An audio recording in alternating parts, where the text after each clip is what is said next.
Namaste, Pranam, Gita Dhyanam.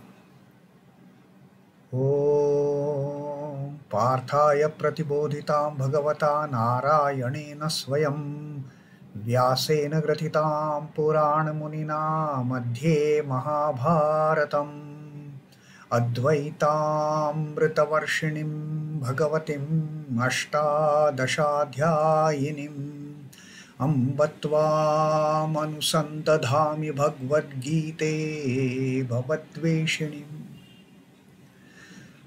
O Bhagavad Gita, with which Lord Narayana himself gave enlightenment to Partha.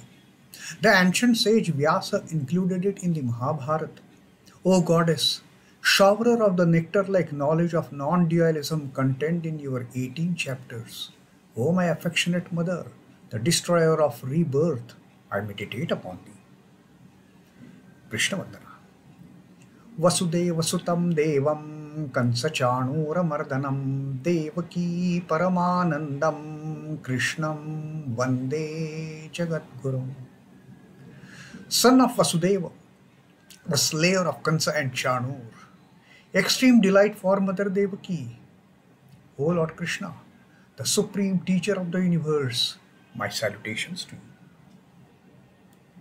Srimad Bhagavad Gita, the wonderful journey we just completed with the blessings, with the grace of the Lord Krishna. It could happen only because of His grace, because of His blessings that we could undertake this long journey of 700 shloka. The 700 shloka with the one shloka every day. It has always been 2 years of journey for us. 2 years of journey, reading, studying, contemplating, meditating upon one shloka every day. And in this wonderful journey, in this blissful journey that we have undertaken, which just recently it completed just a day back, we had some wonderful companions, the divine companions for that matter. We had the great company of Lord Krishna himself, who out of those 700 verses, he taught us through 574 shloka. 574 shloka attributed to Lord Krishna, his teachings, his counseling, his words of wisdom, his words teaching us what is to be done in life, how to face life. So Lord was the foremost companion on this journey. Next to Lord Krishna was his great disciple Arjuna. He also accompanied us on this journey with his contribution of 84 verses. 84 verses in this Bhagavad Gita, and Sri Krishna and Arjuna's contribution together. This forms this Sri Krishnarjuna Samvada, the wonderful dialogue between Sri Krishna and Arjuna, which has thrown a wonderful light. It has illumined our path, this wonderful dialogue between Sri Krishna and Arjuna. Imagine 574 verses of Krishna, 84 verses of Arjuna. Now these two were the closest companions. Of course, there was one more companion, the third companion, Sanjay. Not directly involved in the battle, in the warfare which is going to take place at Kurukshetra. Sanjay is sitting at Hastinapur with his king Dhritarashtra. Dhritarashtra's sons, the Kauravas and Pandavas, they are going to get engaged in the war. And Sanjaya has been granted that divine vision by Vyasa. Sitting in Hastinapur, he can see what is happening there. He is a direct listener apart from Arjuna. Because of that Divya Drishti, although not a direct listener, but via media of the divine vision that Vyas provided him, he has listened to each and every word that Krishna and Arjuna they spoke. The entire dialogue of Sri Krishna Arjuna Samvada. And Sanjay has contributed with 41 verses in this grand treatise, Srimad Bhagavad Gita. His initial contribution was just by way of explaining what is happening there on the battlefield. He described both the armies, the great warriors who are there, and till the time the war is just about to begin, a huge war cry has been given by both the warring armies. They have blown conches, they have beaten the drums, the tabor, and all those war instruments. It has created a huge noise. And all this wonderful development happening there, Sanjay has described. And finally, Sanjay also gave his own interpretation of this wonderful dialogue, this Adbhuta Samvad between Sri Krishna and Arjuna, and how that helped Sanjay, how Sanjay grasped the essence of that dialogue. So those 5 shloka at the end of the 18th chapter, that also has not only shown us the way, that has also shown us what the great divine capabilities Sanjay possessed. Then the 4th companion on this journey was Dhritarashtra. Dhritarashtra has got only 1 shloka to his credit, and in fact Bhagavad Gita starts with Dhritarashtra shloka. Dhritarashtra is worried. He wants to know what is happening there at the Dharmakshetra, Kurukshetra, with the armies of his sons and armies of the Pandavas just going to get into that war, into that terrible war. And Dhritarashtra knows the outcome of this war is not going to be pleasant for that matter. All the mighty warriors on both the sides. So Dhritarashtra is a bit worried. And Dhritarashtra asks Sanjaya, the first shloka of the Gita, that what is happening there? That Dharmakshetre Kurukshetre Samaveta Yuyutsavaha Mamakaha Pandavaschaiva Ki Kurvata Sanjaya. At that holy battlefield of Kurukshetra, both the warring armies, they are so keen to fight against each other. They are so keen to wage this war. What is happening between these armies of my sons, Mamakaha, and also armies of the Pandavas? Mamakaha Pandavas Chaiva Kim Kurvat Sanjaya. What are they doing? What is happening? That is how the Bhagavad Gita actually started. Dhritarashtra asking Sanjaya. Then Sanjaya has described the whole scenario. All the major warriors on both the sides, starting from Pitamaha, Bhishma, Dronacharya, Krupacharya, Kamsa, and they are all from the Kaurava side. Then of course the Pandavas, and among the Pandavas, one person who is playing the role of a humble charioteer, Krishna. Krishna is the charioteer of Arjuna. So Sanjay, he is just a charioteer. He is not to participate in the war at all. He is not to take up any weapon at all. He has given leave to that Sudarshan Chakra, to his Gada and everything. He is not going to use any of his celestial divine weapons. He is just going to be a charioteer of Arjuna. That is his role in this war of Mahabharata. And of course a few tidbits of counseling to the Pandava army. That is the only role Sri Krishna is going to play. So Sanjaya has described everything to Dhritarashtra like this. Both the warriors, both the armies, they are just keen, anxious, ready to wage the war.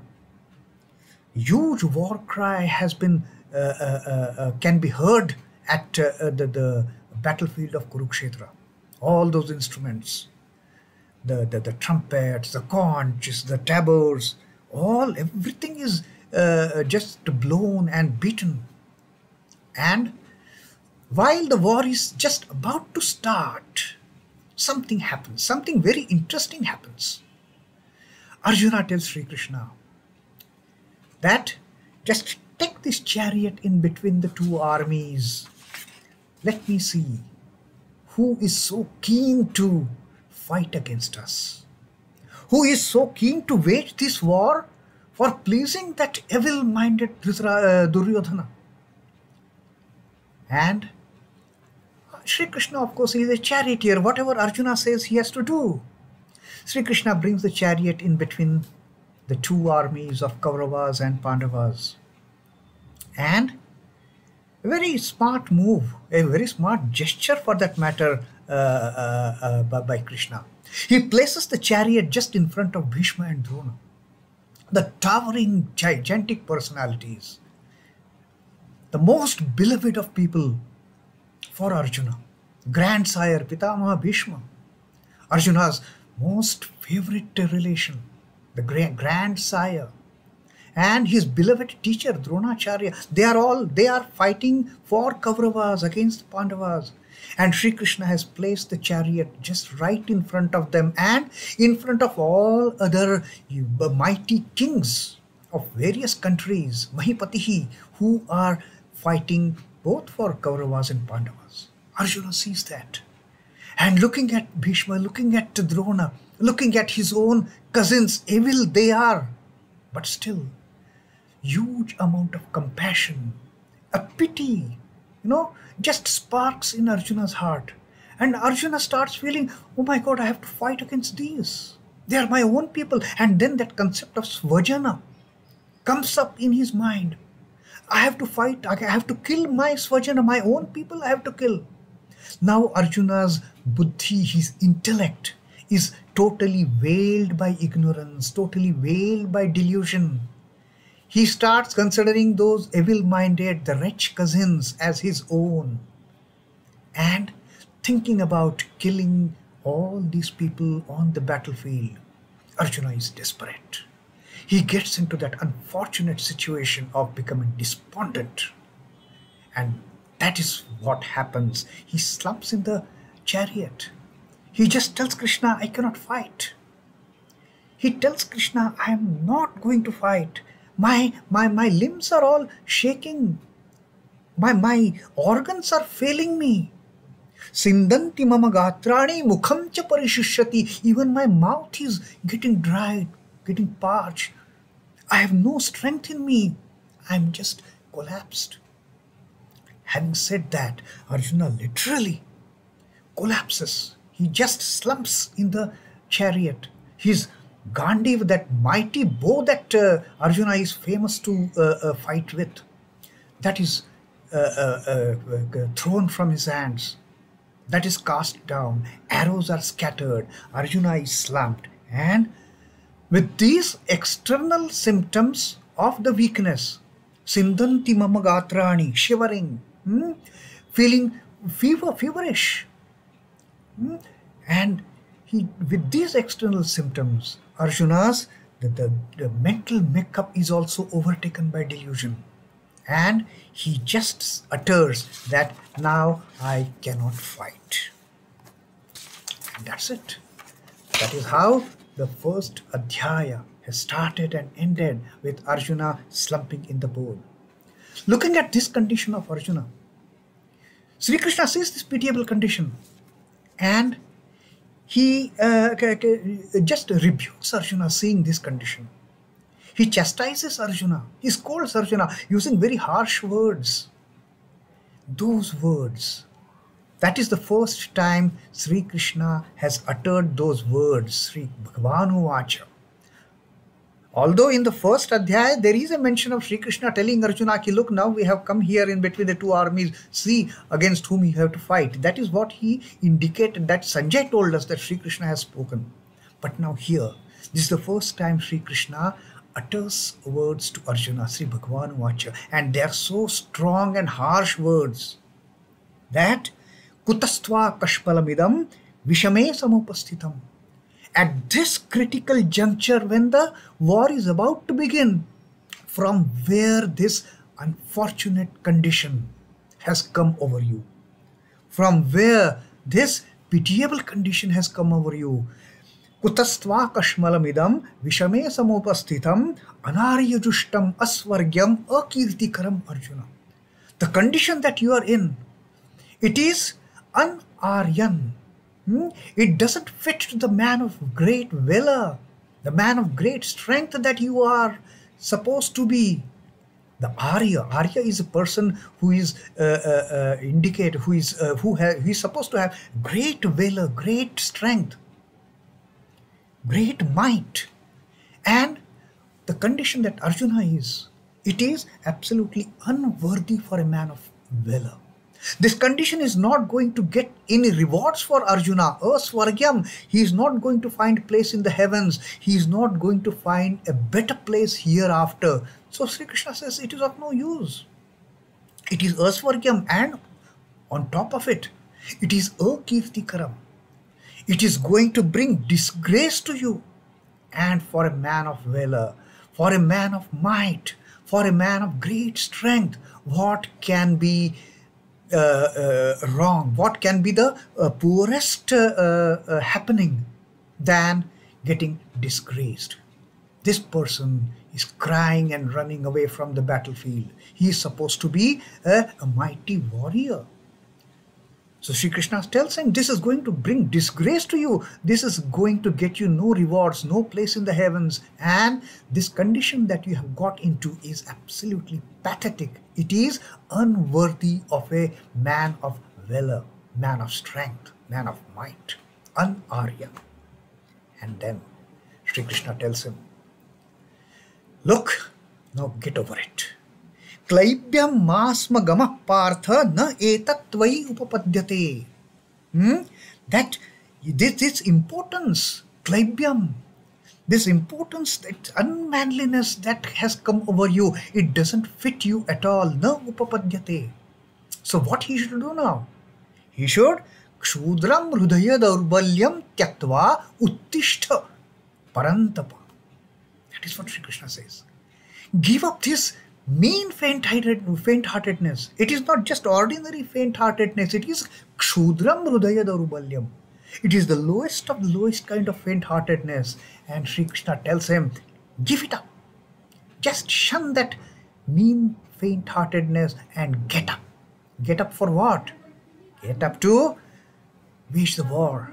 Get up to get that act of eliminating the evil. That is what your dharma is, because you are parantapa. You are the scorcher of foes. Enemies, they tremble. They just hearing your name, they are shaken with terror. They start trembling. You are parantapa. You are the destroyer of all the evil enemies. You have done it in the past. You have proven yourself. You are the scorcher of foes. So better now get up. That is the message. That is the message Sri Krishna gives. But still Arjuna is not willing to get up. Arjuna's the despondency is so large. The delusion that has come over Arjuna is so large. Again and again he cries. I cannot kill Bhishma. I cannot kill Drona. And finally Arjuna tells, look, my dear friend, that my senses are deluded. My mind is deluded. My intellect is deluded. I cannot decide anything. That my nature, my subhava is overpowered by this cowardice. I don't know how it has come over me, but I am just not able to get out of it. And then Arjuna takes a position of total sharanagati. He just surrenders himself at the feet of the Lord. He takes shelter at the feet of the Lord, telling him that yachreyaha sa nishchitam bruhi tanme. What is good for me? Yat shreya. What is good for me? Bruhi tanme. You tell me. And you tell me how. Syaha nishchitam. You tell me with certainty. You tell me with a kind of a definite counseling. You tell me what is good for me. And then Arjuna says, Shishyaste aham. Shishyaste aham. Shishyate aham. I am your disciple. I am your child.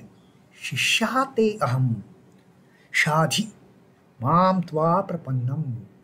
I am surrendering myself at your holy feet. I am taking shelter at your holy feet. Prapannam sharanagati. The ultimate surrender. And Arjuna just catches hold of Krishna's feet, saying, Now you take me out of this. The moment Arjuna has taken this position of Sharanagati, the moment Arjuna has surrendered himself at the holy feet of the Lord, there is suddenly a change in Sri Krishna's attitude. Now there is no strong words, there are no harsh words like Klaibyam Masmagam Partha. Nothing of that sort. No harsh words like, from whence this unmanliness come upon you, disgraceful. No. Now, in fact, as if smiling, Prahasan Eva, Sri Krishna starts his word of counsel. Sri Krishna starts his teaching to Arjuna. And there starts the wonderful dialogue between the Guru and the Shishya. The wonderful dialogue, wonderful Sri Krishna Arjuna Samvade. Now there is no rebuke, no sharp words, no scornful, and the song celestial, the Lord's own song, that melodious song, it starts. It starts with the message. What is the message, ultimate message of Bhagavad Gita? Sri Krishna is telling Arjuna, ultimate message is proceed towards path of liberation. Proceed towards moksha, proceed towards nirvana. That is the ultimate objective of all the beings in this creation. And to put this fact in Arjuna's mind, Sri Krishna has beautifully taken us over all the systems of yoga. All the systems, yoga shastre Sri Krishna Arjuna Samvade. This is what the Bhagavad Gita is. He has not left a single science of yoga, whether it be Sankhya Yoga, the Karma Yoga, the Dhyana Karma Sannyasa Yoga, Karma Sannyasa Yoga, and the Dhyana Yoga, the Jnana Vijnana Yoga, then Akshara Brahma Yoga, Yaraja Vidya, Raja Guhya Yoga. All the yogas Sri Krishna has taken us over while teaching how to reach our ultimate goal of liberation. And this is what Sri Krishna's teaching in the Bhagavad Gita is, moksha. And that is how he has taught us jnana, he has taught us bhakti, he has taught us dhyana. He has even given us an opportunity of understanding, of knowing the divine manifestations of the Lord in this creation. He has made us understand what is our relationship with the Paramatman as the beings. As the beings, what is our relationship with the Paramatman? He has taught us what is the nature of the Atman. What is the relationship between the body, the Atman, and the Paramatman. Everything he has taught us. He has taught us even about the gunas creating havoc in this Prakriti. How the three gunas, Sattva, Rajas, Tamas, they bind us in this cycle of birth and death. They are the main culprits, because of which we are getting entangled ourselves in this cycle of repeated births and deaths. And this is the message again. Bhagavad Gita is telling us how to get liberation from this repeated cycle of birth and death. How to get nirvana. And Sri Krishna has taught us the major teaching. While leading this life, his major focus is never give up your work. Never give up the activities that you are supposed to do. Do not run away from anything in this life. There is no point in running away from anything in this life. The work has come to you, you do it properly. Sri Krishna has taught us how to do it properly. Sri Krishna has asked us how to do the work without any attachment. Sri Krishna says, give up the attachment.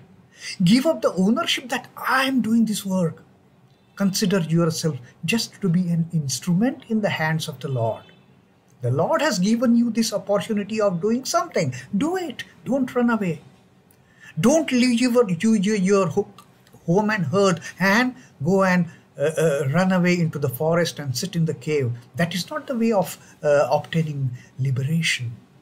Living in this world, doing your karma, get yourself liberated. And Sri Krishna has shown us the way. Sri Krishna has given so many clues as to how we can get into that position of becoming, getting into that stage of naishkarmya, of doing something but not doing anything, doing everything but doing nothing. How to get into that stage? Sri Krishna has again and again told us during this wonderful journey that we have to get rid of our desires.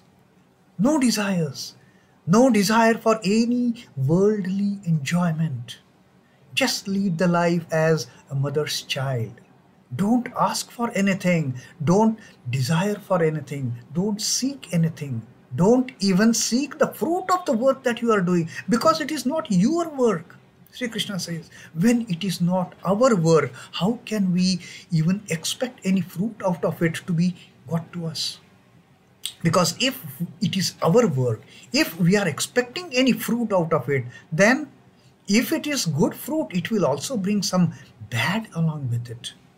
The holy will bring unholy with it, because Sri Krishna has told us that this Prakriti, this creation is filled with the pairs of opposites. You ask for pleasure, it is not, you will just get pleasure singly.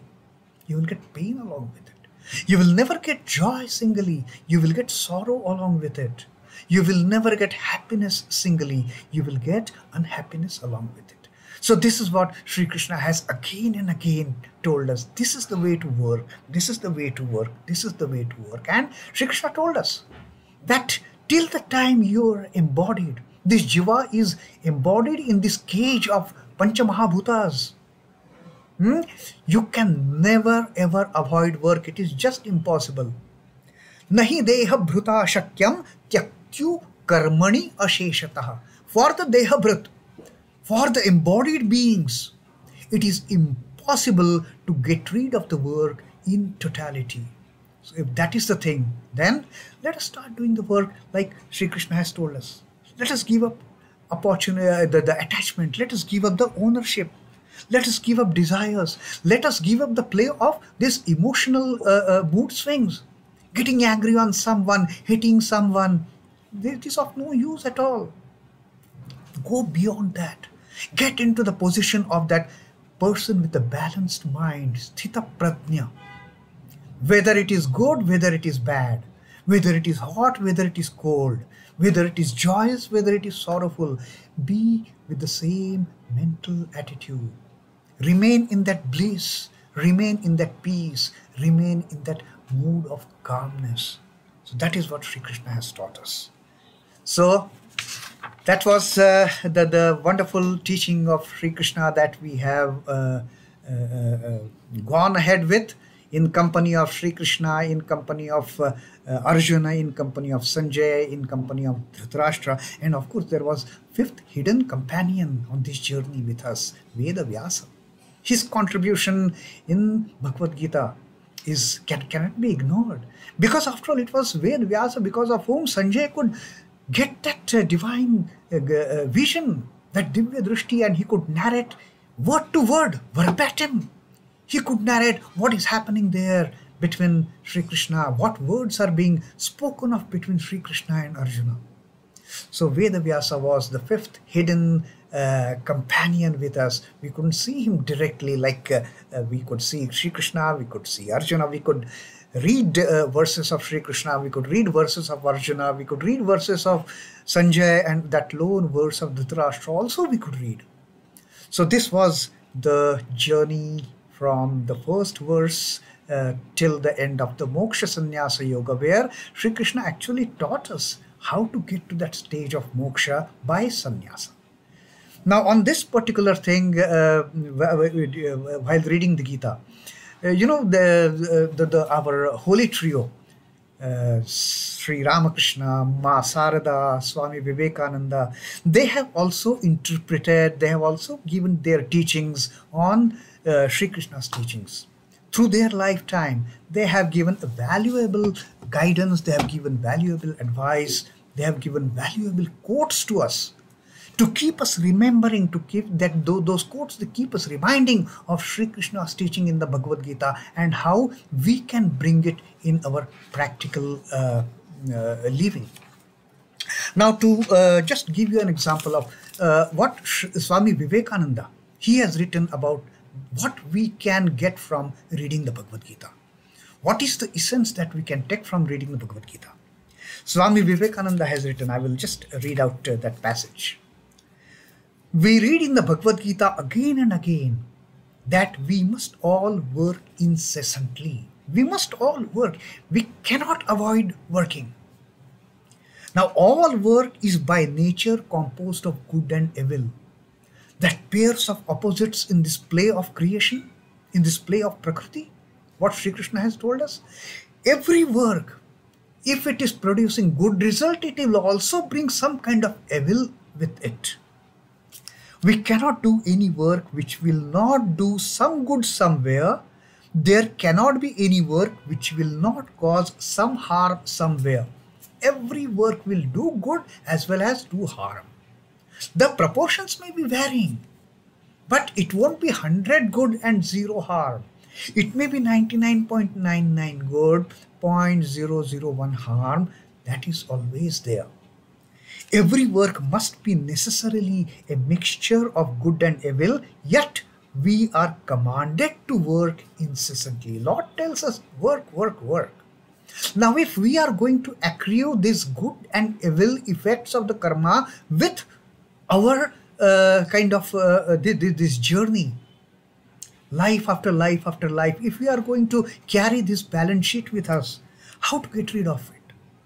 The solution reached in the Gita in regard to this bondage producing nature of work is that if we do not attach ourselves to the work we do, it will not have any binding effect on our soul.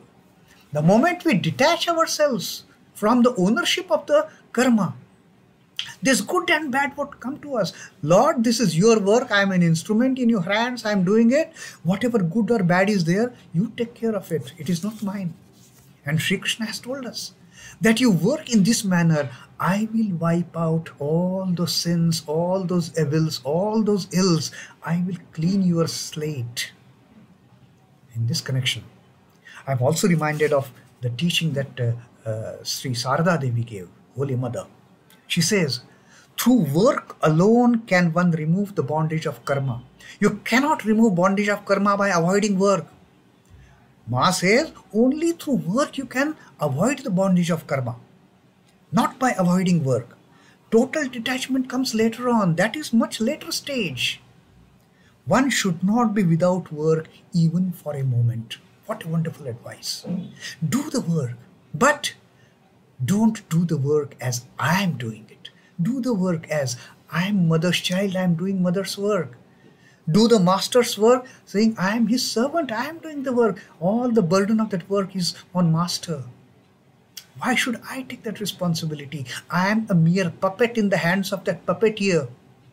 The way the puppeteer moves the strings, I am either jumping or I am dancing or I am laughing or I am crying. It is all his game. Why should I get into it? So that is what Holy Mother's thought on how to work incessantly. And then Sri Ramakrishna's ultimate comment on Bhagavad Gita. Sri Ramakrishna has beautifully summarized the entire teaching of Bhagavad Gita.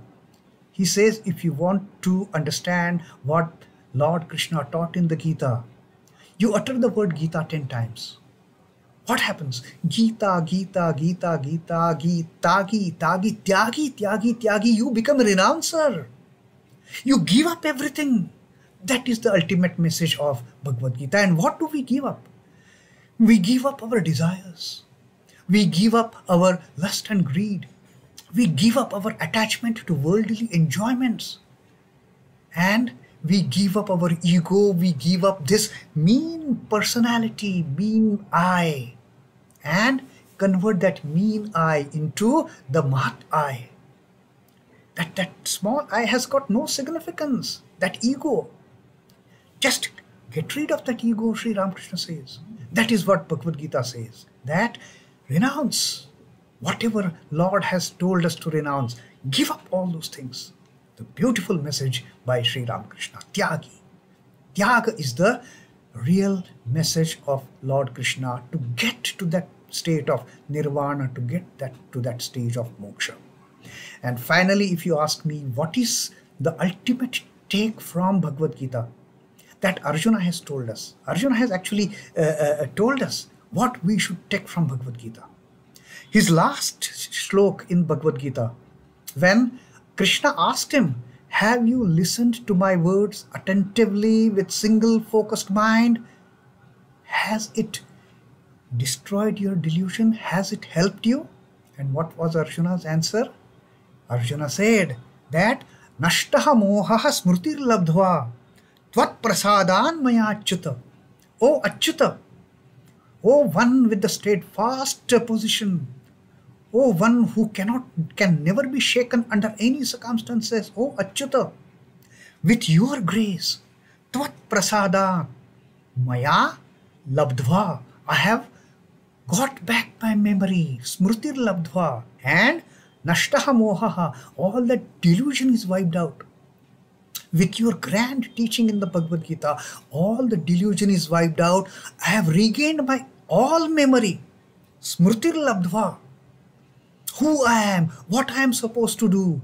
I have got back that memory with your grace, tvat prasadat. Otherwise I would not have. Sthitosmi. Now I am so confident, now I am so steady. If you are Achyuta, now I am also Sthita. If you are unshakable, now I am also firm and determined. Nobody can shake my views now. Gone is the case of the despondent Arjuna. That is a history. With your grace, now I have become Sthita. I have become determined. I have become fixed to my objective. Gata sandehaha. All the doubts have gone. And now, karishye vachanam tava. Now I will do what you have asked me to do. As simple as that. That is what our words to Sri Krishna, that is what our answer, our prayers to Sri Krishna also at the end of reading Bhagavad Gita. That, O Lord, Nashta mohaha smrutir labdhva tvat prasadan maya achyuta sthitosmi gata sandehaha karishye vachanam tava. Om Namo Bhagavate Vasudevaya. Sri Krishnarpanamastu. Jai Sri Ramakrishna. Jai Thakur. Jai Ma. Jai Swamiji.